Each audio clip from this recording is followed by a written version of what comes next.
Hello, my name is Sarah Hanlon, and I am a sophomore arts administration and music double major, and I'm minoring in both business and entrepreneurship. I've worked as a teaching assistant, a community ambassador in Grogan Residential College, and as financial officer of my music fraternity, Mu Phi Epsilon.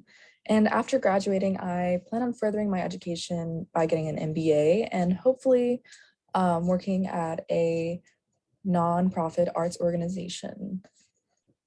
So first and foremost, my research topic was, what are the benefits of arts programs for children in underfunded schools?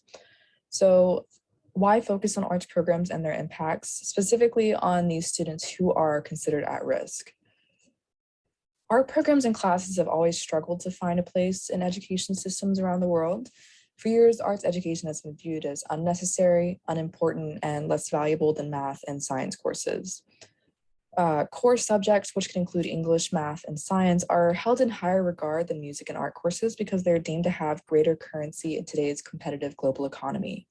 Performance in these core subjects is often used as an indicator of the quality of a school system, consequently placing even more emphasis on these courses. This has led to a decline in focus on arts-based education. While core subjects like math, science, and English are important, the arts have been proven to benefit children in many ways. Moreover, school districts in predominantly white areas receive a substantially larger amount of funding to their arts programs than schools in more diverse districts receive.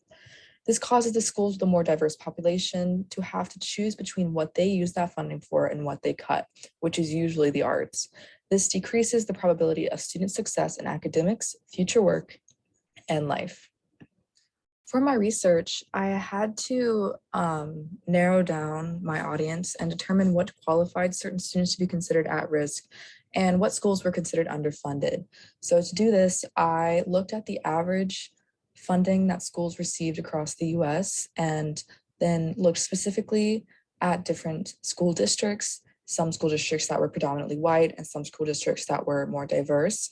And I noticed a trend where school districts in more diverse communities were significantly more underfunded than school districts with majority white students.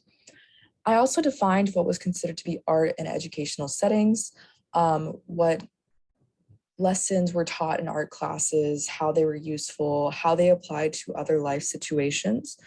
I also exposed funding disparities in school districts that were predominantly white versus more diverse districts. And I collected data from about 8 different research studies, dissertations, and journals, which were all peer-reviewed. I also gathered SAT scores from arts and non-art students to compare their scores, as well as show the benefits of arts education on the overall wellness and education of a student. And I also compared percentage of students who dropped out between arts and non-art students. As for my findings, I found out that in lower income districts that don't receive a lot of funding, the dropout rate is significantly higher than districts that are more financially supported. But low socioeconomic status students with a high participation rate in the arts are much less likely to quit school. These students have a dropout rate of 4%, while their peers with a low participation rate in the arts have a dropout rate of 22%.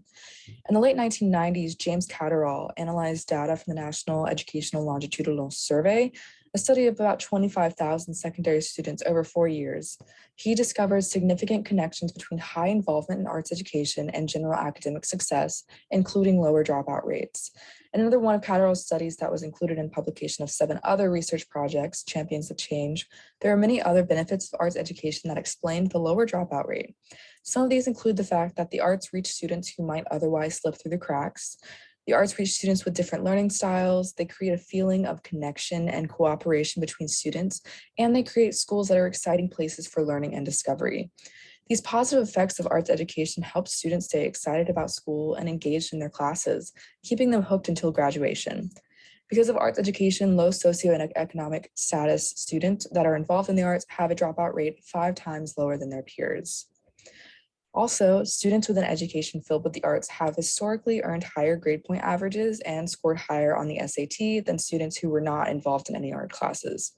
The more years students take art classes, the higher their SAT scores are on average. This holds true regardless of socioeconomic status, which means that wherever at-risk students and students in districts that are underfunded are getting an arts education, it is helping to close the achievement gap between schools that are predominantly white and properly funded and schools that are made up of students of color and underfunded. Students who take 4 years of art and music classes average almost 100 points better on their SAT scores than students who take only 1/2 year or less, which is shown in the graph beside me on the poster. Young people with high arts involvement are 4 times more likely to be recognized for academic achievement, 4 times more likely to participate in a math and science fair, 3 times more likely to win an award for school attendance, and 3 times more likely to be elected to class office.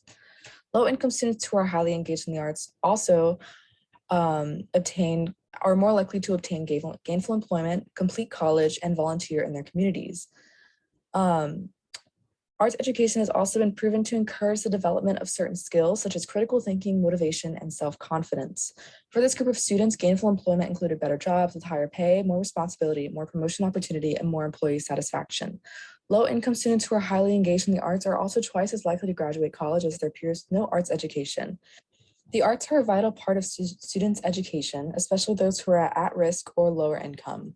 There are a multitude of benefits from academic achievement to self-confidence, and students who were involved in arts courses throughout their schooling have thrived in many aspects of their lives because of it. Thank you.